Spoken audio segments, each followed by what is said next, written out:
Трговското друштво Енергија Центар за производство и продажба на електрична енергија, кој го основаше Општина Центар, доби награда за компанија која во изминативе 12 месеци дала најголем придонес кон одржливост и искористувањето на обновливите извори на енергија.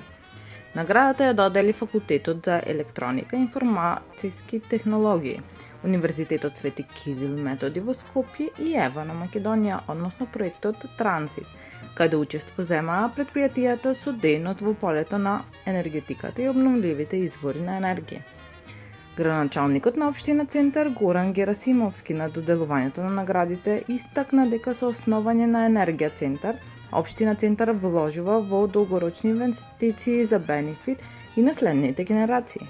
Герасимовски на Денот на енергијата и одржливоста, кој го организираше ФЕИТ, каде беа доделени наградите. Исто така истакна дека покрај предпријатието, Општина Центар отвори енергетска канцеларија, каде правните и физичките лица може да се информираат за постапките и чекорите при поставување фотоволтаици.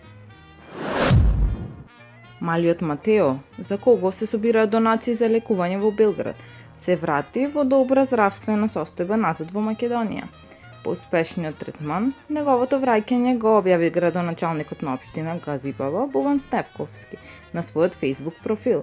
Стефковски на својот профил им се заблагодари на сите хумани граѓани.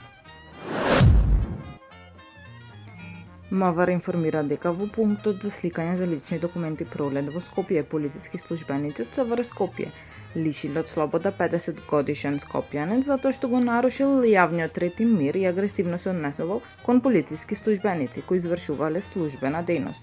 По целосно документирање на случајот ќе следува соодветен поднес.